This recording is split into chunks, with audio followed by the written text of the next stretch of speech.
a participar, los demás vamos a ponerlos en silencio. Vamos a pasar lista y la manera de pasar lista vamos a darle los primeros 5 minutos, de aquí al minuto 5.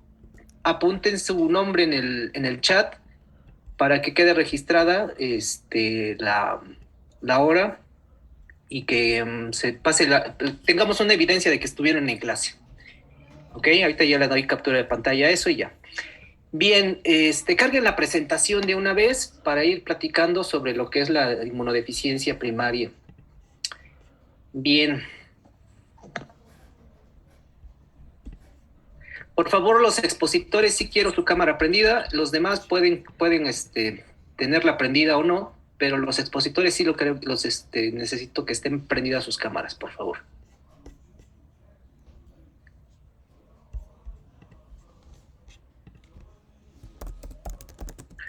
Pues bien, chicos, me presento, mi nombre es Hugo Pérez, soy médico adscrito al servicio de urgencias del Hospital General 57, soy también médico adscrito en el Hospital General Maximiliano Ruiz Castañeda, y vamos a ver un tema de suma importancia para el área de pediátrica. Si bien yo no soy pediatra, pero vamos a coordinar esta plática, ustedes saben que coordinamos estas sesiones. Pues también he ido a estudiar, igual que ustedes, sobre estos temas en los últimos 2 o 3 años. Entonces vamos a escuchar la exposición del equipo 6, vamos a ver qué nos aportan de datos. ¿Ok, chicos? Sí, doctor. Bueno, la manera de exponer es así como la tengan cargada ustedes, porque a mí me gusta que expongan una diapositiva cada quien, sin embargo, así como lo prepararon está bien. Preguntas y respuestas al final de la plática. ¿Ok? Pregunta, ¿cuántos minutos contamos con en este grupo de Zoom? ¿De 40 o de 1 hora? De 40. 40. Ok, al minuto 40 cortamos, nos estiramos, eso nos sirve para relajarnos un poquito, 30 segundos y nos reconectamos nuevamente, ¿sí? Bien, pues empiecen, chicos, por favor. Ok, doctor, disculpe, yo soy uno de los expositores, pero tengo un poquito de problemas con mi cámara. ¿Hay algún problema? Perdón, no, si hay alguna situación de recurso técnico, pues entonces así está bien. Pero los okay, gracias. Los del equipo que puedan tener su cámara prendida deben tenerla prendida, por favor. Muchas gracias. Bueno, entonces, para comenzar, nosotros somos el equipo 6, está conformado por un servidor que soy Luis Alfonso Barreiro Jiménez y mis 2 compañeras que son Martínez Hernández Jocelyn y Moreno Gómez Naomi Yareli. Nosotros somos el equipo 6 y les vamos a hablar de las deficiencias de inmunoglobulinas, linfocitos y sobre todo del sistema de complemento. ¿Me das la siguiente, por favor? Entonces vamos a tener que en el contenido vamos a tener objetivos, vamos a tener un caso clínico, una introducción, las inmunodeficiencias más comunes, diagnósticos, tratamiento, por último una conclusión y las respuestas de nuestro caso clínico una vez que ya lo hayamos leído. ¿Me das la siguiente? Los objetivos es conocer las inmunodeficiencias primarias, al igual que identificar las principales inmunodeficiencias y cómo se clasifican. También tenemos que diagnosticar adecuadamente estos padecimientos y, por último, conocer qué medidas de procedimientos médicos son los adecuados para tratar estas condiciones, sobre todo. ¿Me das la siguiente, por favor? El caso clínico, ¿les parece si los dejamos hasta el último para que podamos familiarizarnos mejor con el tema? ¿Me das la siguiente? Espera. Bueno, es que el doctor pidió que lo leyéramos primero y que leyéramos preguntas. Entonces, ok. Bueno, nuestro caso clínico va a hablar sobre un paciente de 6 meses de sexo masculino. Va a estar vacunado hasta los 4 meses. Va a cursar con un cuadro de fiebre y lesiones labiales de 24 horas de evolución. Va a presentar un hemograma con 5.200 leucocitos por milímetro cúbico, 1% segmentados, neutropenia severa, una PCR de 227 miligramos sobre litro, procalcitonina de 77 UG sobre mililitro y cultivo de lesiones labiales positivas a pseudomonas aeruginosa. Va a iniciar el tratamiento con ceftazidime ceftazidima, amicacina y cloxacilina, y los niveles de inmunoglobulinas IgG, IgA e IgM van a resultar disminuidos. Entonces va a recibir un IgG de 400 miligramos sobre kilo, una normalización de neutrófilos a las 48 horas y poblaciones linfocitarias con ausencia de linfocitos B, sugerente de materno con agamoglobulinemia, y se configura cuadro ligado a cromosoma X. La evolución es favorable, revirtiendo la sepsis, y requiere administración mensual del mismo medicamento. No ha vuelto a presentar infecciones. Van a haber 4 preguntas que son: ¿qué signos de alerta está presentando nuestro paciente? Con el diagnóstico dado del paciente, ¿a qué grupo de inmunodeficiencias primarias pertenece la condición? Esto considerando que es el apartado más común de las mismas. Y los pacientes con agamoglobulinemia ligada al cromosoma X, como en el caso de nuestro paciente, ¿qué pueden presentar? ¿Y cuál de las siguientes medidas no sería adecuada considerar para el buen manejo de la vida cotidiana del paciente? Entonces, pues tengan presentes esas preguntas, y conforme vayamos avanzando en el tema, pues entonces van a poder contestarlas. ¿Qué sigue, por favor? De todos modos, hasta el último vamos a volver a regresar al caso clínico y a las preguntas. Solamente es para que nos vayamos familiarizando con el tema. Y ahora sí tenemos lo que es una introducción a estas inmunodeficiencias. Entonces tenemos que las inmunodeficiencias, que son principalmente primarias, de las que vamos a hablar, vamos a tener que es un grupo heterogéneo de trastornos hereditarios, principalmente ocasionados por defectos del desarrollo o de la función del sistema inmunológico. Vamos a tener que la mayoría de estas inmunodeficiencias se van a manifestar a una edad temprana, al nacimiento o menores de 5 años, por infecciones o, sobre todo, datos de malignidad o por disregulación de la respuesta inmune, ya sea a la hora de una autoinflamación o a la hora de atacar algún patógeno, o a la hora de desarrollar una alergia. Vamos a tener que estas inmunodeficiencias se van a presentar a lo largo de la vida, pero sobre todo en edades tempranas. ¿Me das la siguiente? Vamos a tener 3 tipos de etiología. La principal de esta es que la madre va a ser portadora de una enfermedad ligada al cromosoma X, y pues desafortunadamente ella no lo va a saber, pero su hijo va a nacer con una de estas enfermedades. También tenemos otra, que es que ambos padres sean portadores de una enfermedad, tanto ya sea autosómica recesiva. Y la última, pero que también puede pasar, es que las anomalías van a ser nuevas, que estas anomalías o estos defectos van a ser a la hora de que el espermatozoide trate de fertilizar al ovocito. Entonces, esas son las 3 etiologías que se pueden considerar para este tipo de inmunodeficiencias. ¿Me das la siguiente, por favor? Después vamos a tener una clasificación. Les comentaba que existen las inmunodeficiencias primarias y secundarias. Las primarias van a tener ese título de primarias siempre y cuando sean congénitas. Es decir, que las alteraciones van a ser genéticas, que pueden ser heredadas o surgir de nuevo, pero que sean congénitas. Mientras que la diferencia más grande es que las secundarias podrían ser debidas a fármacos, sobre todo los inmunosupresores, o a enfermedades que causan una pérdida de anticuerpos o ya sea linfocitos. Como en este caso, 2 ejemplos que le puse son un síndrome nefrótico o una malnutrición. ¿Me das la siguiente, por favor? Entonces vamos a tener ¿cuántos grupos? Vamos a tener 4 grupos de inmunodeficiencias que engloban aproximadamente un 95% de estas mismas enfermedades. Estos 4 grupos son las inmunodeficiencias predominantemente de anticuerpos, las inmunodeficiencias combinadas, los defectos de los fagocitos y defectos del complemento. Y la forma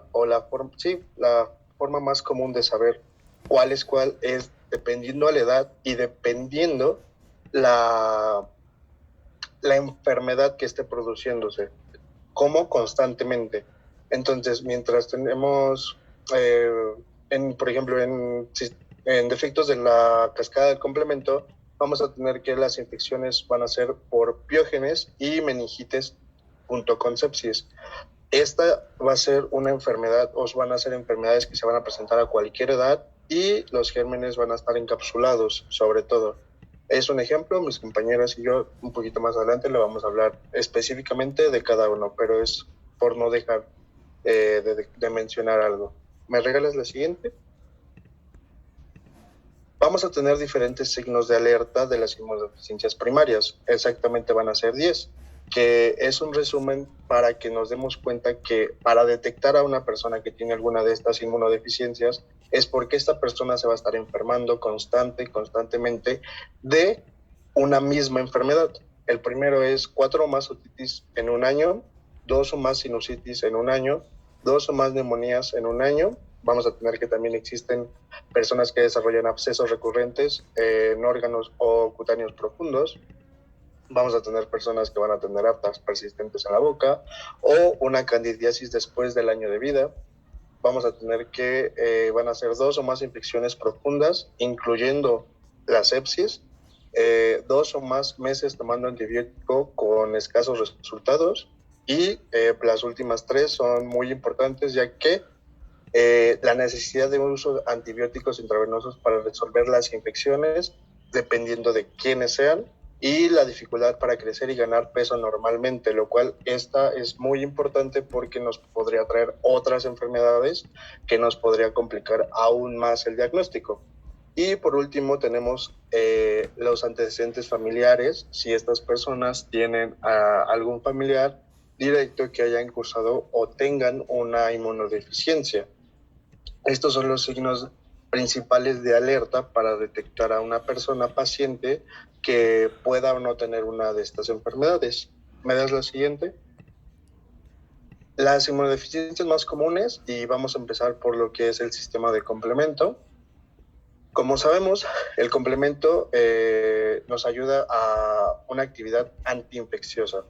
Esta es, como nos la describen, una cascada, y lo cual nos va a provocar una actividad inflamatoria, nos provoca también la eliminación de inmunocomplejos y la quimiotaxis de células fagocíticas. Entonces, el complemento es muy, muy, muy importante a la hora de defendernos con un patógeno. Entonces, cuando hay un déficit de este sistema, se puede cursar con infecciones, sobre todo respiratorias, sino pulmonarias, que van a ser muy, muy, muy recurrentes.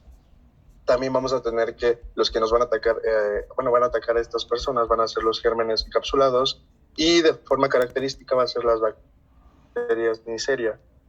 Asimismo, los defectos de los primeros componentes pueden causar con autoinmunidad y también, desafortunadamente, esta es una parte muy importante, personas que tengan deficiencia en el sistema de complemento, ese mismo complemento se puede volver contra ellos y pueden formar algo que son los inmunocomplejos o alguna enfermedad autoinmune, principalmente los lupus, lo que es lupus y lupus eritematoso sistémico.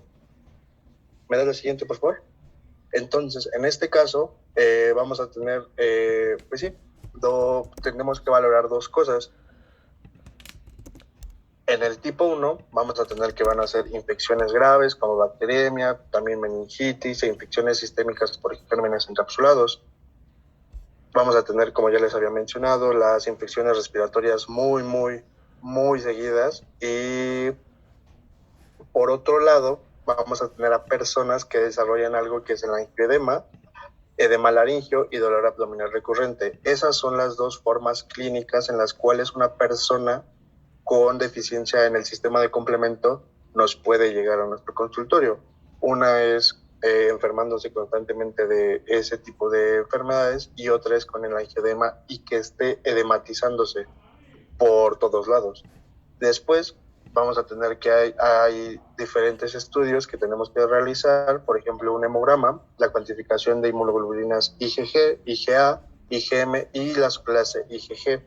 Para el tipo 1, que es para las infecciones graves de bacteremia, vamos a tener que los componentes del complemento C3 y C4, así como la actividad del complemento mediante el estudio de la actividad hemolítica.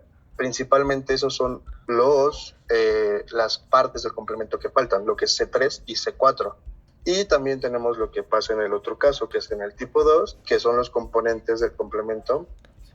Y en este caso también está C1 esterasa, que es un inhibidor. ¿Me das la siguiente, por favor? Entonces tenemos aquí los que es un defecto del complemento. Vamos a tener que, mientras tenemos el angioedema, el edema laringio y el dolor abdominal, vamos a tener que hacer estudios de laboratorio, la cual es la cuantificación de C3, C4 y C1 inhibidor. Y después tenemos, si no está alterado, tenemos que estar haciendo un estudio de angioedema y derivar al especialista. Mientras que en el otro lado, donde tenemos la otitis, neumonía, bacteremia y meningitis, tenemos que igual estudios de laboratorio, pero en este caso van a ser un poco diferentes, ya que vamos a pedir un hemograma más inmunoglobulinas y estudio del complemento. Es un poco más de estudios y hasta el último, si descubrimos que tienes enfermedad, lo podemos derivar. ¿Me das la siguiente, por favor?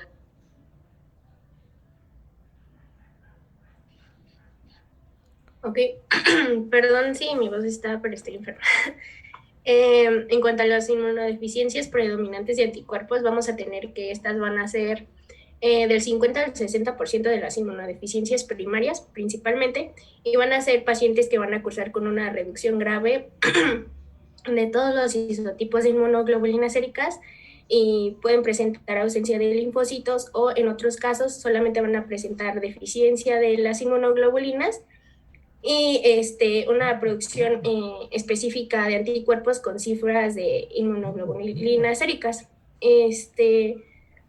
Estos, digamos que van a compartir un fenotipo clínico, hablando de que van a presentar lo que son infecciones crónicas y recurrentes, así como inflamación crónica y autoinmunidad. Por otro lado, pues uno de sus principales indicadores es la hipogamaglobulinemia y su manifestación principal pues van a ser cursar con infecciones bacterianas recurrentes, principalmente en el tracto respiratorio o en el tracto gastrointestinal. Suelen iniciarse alrededor de los 5 o 6 meses y pues bueno, en los signos evidentes se mencionaba que se pueden comenzar a aparecer en la vida adulta. La que sigue, por favor. Vamos a tener varios, como son la globulinemia ligada al cromosoma X, la inmunodeficiencia variable común, el déficit de subclases de inmunoglobulina G y la deficiencia selectiva de inmunoglobulina A, entre otros, pero principalmente van a ser 3. Vamos a iniciar con el déficit selectivo de inmunoglobulina A, que se menciona que es la disminución sérica de la inmunoglobulina A por debajo de los 7 miligramos sobre decilitro. Estos pacientes se mencionaba que van a ser asintomáticos la mayor parte de las veces, y bueno, esta también va a ser la inmunodeficiencia primaria más común. Por otro lado, se mencionaba que van a ser asintomáticos y que van a ser diagnosticados de una manera, pues, digamos que no van sino, por ejemplo, una de las principales formas que diagnosticamos en estos pacientes es porque fueron a donar sangre y entonces se nota que hay una deficiencia de la inmunoglobulina. Por otro lado, pues también van a presentar infecciones recurrentes del tracto respiratorio y gastrointestinal, así como trastornos alérgicos y manifestaciones autoinmunes. Algunas de las principales enfermedades del tracto respiratorio pueden ser la otitis media aguda, las neumonías, amigdalitis recurrentes, entre otras. En el tracto gastrointestinal se mencionaba que diarrea, yardasis, gastroenteritis, intolerancia a algunos alimentos y, por ejemplo, en alergias está el asma, la rinitis alérgica, eczema, entre otros. Y pues estos pacientes principalmente van a tener un defecto de la maduración en las células B para producir inmunoglobulina. Se mencionaba que el diagnóstico es por antecedentes familiares y pues también van a poder manifestarse los síntomas o bueno, estas infecciones antes de los 4 años. También se mencionaba que podría ser reversible, pero pues esto dura de meses a años. Y por otro lado, bueno, vamos a tener la inmunodeficiencia común variable. Esta va a ser pues la inmunodeficiencia primaria sintomática más frecuente. El déficit selectivo es la más común, pero es asintomática, entonces la sintomática más frecuente es la inmunodeficiencia común variable. En esta pues vamos a encontrar concentraciones disminuidas de IgG sérica, IgA y o la IgM. Aquí vamos a tener un defecto en los linfocitos B de memoria y en la producción de anticuerpos. Principalmente se diagnostica en adultos entre las edades de 20 y 40 años, aunque se menciona que también comienzan a presentar síntomas antes de los 16 años cumplidos. Estos pacientes pues también van a tener o van a presentar infecciones agudas y crónicas, enfermedades inflamatorias y autoinmunes, y se mencionaba que tienen una mayor predisposición a una incidencia de cáncer, principalmente de linfoma. La que sigue, por favor. En cuanto a la gamaglobulinemia ligada al cromosoma X, pues va a ser un defecto de la maduración de los linfocitos B, principalmente en el gen BTK, si no me equivoco, y esto nos va a causar un descenso del total de los linfocitos por debajo del 1-2%. Se mencionaba que alrededor del 20% de los pacientes va a tener neutropenia en el diagnóstico. También estos pacientes van a cursar principalmente con enfermedades respiratorias en cuanto a bacterias encapsuladas y con enfermedades infecciosas gastrointestinales, principalmente por Giardia lamblia. La que sigue, por favor. En cuanto a tenemos otro grupo que es el de defectos de número y función de las células fagocíticas. Aquí vamos a tener neutropenias, enfermedad granulomatosa crónica, que esta va a ser una infección, los pacientes van a cursar con una infección principalmente de piel o huesos, esto por Serratia marcescens, me parece, y es un defecto ligado al cromosoma X y pues digamos que va a tener una deficiencia en la subunidad GP91 FOX en el 65% de los casos, y también la linfohistiocytosis, hemofagocítica familiar. Esta principalmente se va a presentar al año, va a ser un defecto en la función de los linfocitos T y de las células NK. Y también se mencionaba que la activación de las células CD4 y CD8. Principalmente, también se mencionaba que estos pacientes iban a tener infecciones por parvovirus B19, Epstein-Barr, y iban a cursar principalmente con fiebre, esplenomegalia y hepatomegalia. Hablando generalmente, las manifestaciones clínicas van a ser variadas y, como les mencionaba, pues son por infecciones bacterianas. Principalmente por Pseudomonas aeruginosa, algunas fúngicas invasivas o por fenómenos de activación macrofágica o ciclos de fiebre periódica. Se mencionaba que estaban viendo que podían hacer el trasplante de precursores hematopoyéticos como terapia curativa, pero aún no se determinaba al 100%. La que sigue, por favor. Y bueno, terminando con este último grupo de una de las inmunodeficiencias más comunes, que son las combinadas, vamos a ver que, a diferencia, como por ejemplo de las que son medidas o a déficit de anticuerpos, esta no es tan común, constituyen el 15% de las inmunodeficiencias primarias y se caracterizan, o digamos su nombre es combinado, debido a que hay un defecto, lo veremos más adelante, puede ser tanto en la función, como puede haber déficit de estos linfocitos T, que a su vez pues altera la producción adecuada de los anticuerpos por parte de los linfocitos B. Esto ya que pues estos linfocitos T, específicamente los T helper, son necesarios para que se activen pues correctamente estos linfocitos B y pues se puedan producir los diferentes isotipos de las inmunoglobulinas. De forma general, al ser digamos una afección un poquito ya más escala a más afecciones en estos pacientes, se considera una inmunodeficiencia muy grave y se caracteriza por esta déficit tanto de linfocitos T, que a su vez pues puede afectar a los B y también incluso a los natural killer. Y debido a esta dependencia, podríamos decir, entre los T y los B, Normalmente todos cursan con una disminución en mayor o menor medida de estas inmunoglobulinas, y aunque, digamos, al ser una inmunodeficiencia que como tal predispone al paciente a múltiples infecciones de todo tipo, bacterianas, etcétera, esta se relaciona más con susceptibilidad a infecciones por virus, por protozoarios o por hongos, sobre todo pues oportunistas como cándida. Y bueno, en este caso, digamos, a pesar de que sí son muy graves, puede haber desde pues una intensidad bastante alta que afecten en gran medida el sistema inmune del paciente, hasta algunas que pueden estar presentes, pero como veremos más adelante, incluso pueden nunca llegar a diagnosticarlas porque son, digamos, muy leves. Entonces, una de ellas, y la más grave, de la que más se menciona, son las inmunodeficiencias combinadas graves.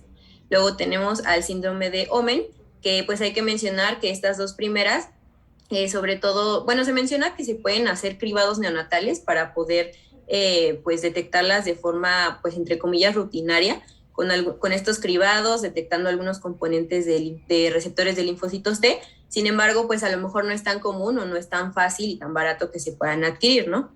Y por último tenemos a las inmunodeficiencias profundas, que pues básicamente aquí se incluyen el resto de las inmunodeficiencias, que como veremos, pues pueden, digamos, a lo mejor no tener tanta afección en el paciente, como les decía.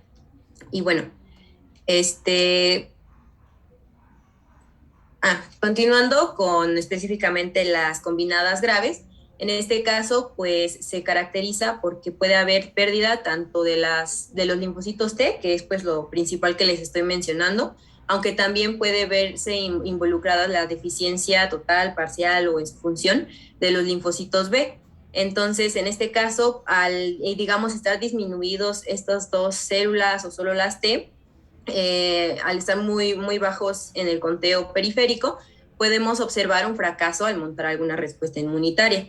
En este caso, pues es la condición más grave que podremos encontrar, y les puse ese dibujito de la vacuna porque se menciona que aquí, sobre todo, es muy importante recalcar que, por ejemplo, a lo mejor todavía no tienen el diagnóstico y en el caso de que pues se sospeche o se pueda pensar, hay que, digamos, tener cuidado, consultar con algún experto ante la aplicación de algunas vacunas en estos pacientes, porque como veíamos, sobre todo son pediátricos, debido a que pues se menciona que pueden tener unas infecciones más agresivas si se les aplican sobre todo vacunas vivas atenuadas.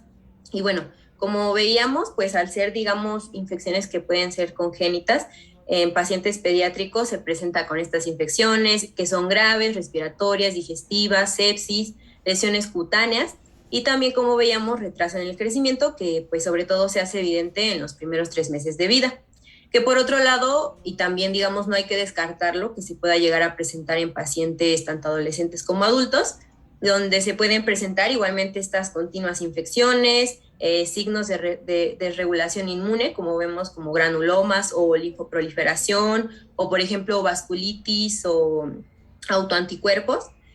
Pero bueno, en este caso, esta es como la más grave y es en la que, digamos, podríamos a lo mejor llegar a pensar, sospechar más de ella por su alta incidencia de infecciones y pues recurrentes en estos pacientes. Después tenemos al síndrome de Omenn, que esta es la forma autosómica recesiva y pues en este caso se caracteriza porque se presenta con eritrodermia. Bueno, esto principalmente se presenta porque se menciona que hay como un episodio o como hay constante inflamación en estos pacientes. Entonces se presenta eritrodermia, descamaciones cutáneas, alopecia, diarreas crónicas, igualmente retraso en el crecimiento, y a lo mejor algo con lo que la podríamos diferenciar y por lo que a veces como que es difícil diagnosticar este síndrome, es que a diferencia del anterior, cursa con linfocitosis, entonces pues estos pueden estar incluso normales o elevados, como vemos. También cursan con eosinofilia y un recuento pues por arriba de lo normal de las inmunoglobulinas E. Y pues en este caso, por ejemplo, como lo veremos más adelante, podría ser importante considerar, no sé, consanguinidad o alguna otra alteración y antecedentes también familiares.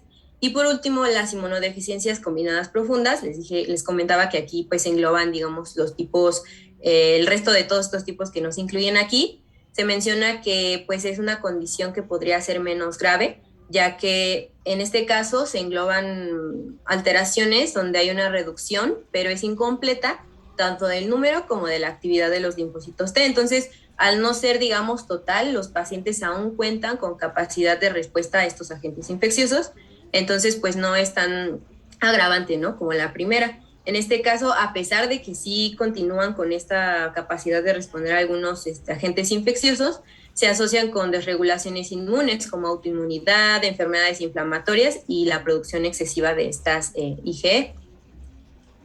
Y bueno, continuando con el diagnóstico de todas estas inmunodeficiencias primarias, hay que considerar, como mencionaban mis compañeros desde un principio, estas, digamos, infecciones que se asocian más con una o con otra inmunodeficiencia. Ya más o menos las venían mencionando mis compañeros, entonces nada más se los dejo aquí para que podamos, digamos, identificar las más comunes en una u otra inmunodeficiencia, también digamos, la edad en la que podrían aparecer desde el nacimiento, incluso hasta pues cualquier edad en estos pacientes, y con los gérmenes con los que más se relacionan, ¿no?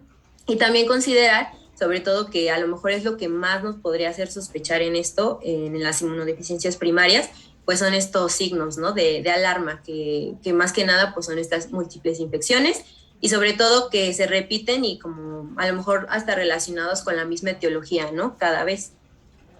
Y bueno, también importante considerar en la historia clínica que pues digamos a lo mejor no ser una afección tan común o tan fácil de llegar a su diagnóstico, puede que hasta la consideremos como un diagnóstico de descarte, es decir, que ya hayamos considerado diferentes diagnósticos diferenciales y se llegue al mismo. También importante que, por ejemplo, en algunas fuentes mencionan que nunca se puede llegar al diagnóstico en algunas ocasiones, en algunos pacientes, porque como vimos en mayor o menor medida, pues puede digamos, no llegar a este diagnóstico porque pueden llegar a pensar que está dentro del rango de normalidad. Y bueno, en este caso, lo primero que se tiene que hacer es que se descarten las causas de inmunodeficiencia secundaria, que en este caso pues es adquirida, ¿no?, como veíamos, por fármacos, por alguna otra condición que suprima el sistema inmune o incluso por SIDA, por ejemplo. También la edad de debut del paciente, ya que como veíamos, pues puede ser en edades tempranas, pero no dejar de considerar pues ya por ejemplo, adolescentes y adultos. Los antecedentes familiares también son importantes, este antecedente de algún familiar con inmunodeficiencia primaria, atopía o la consanguinidad que les mencionaba, antecedentes personales con los signos de sospecha que igual vimos en el cuadrito, y patrones clínicos predominantes como las infecciones que les decía y sus constantes etiologías. Ahí creo que ya se va a acabar la sesión, si quieren la volvemos a abrir.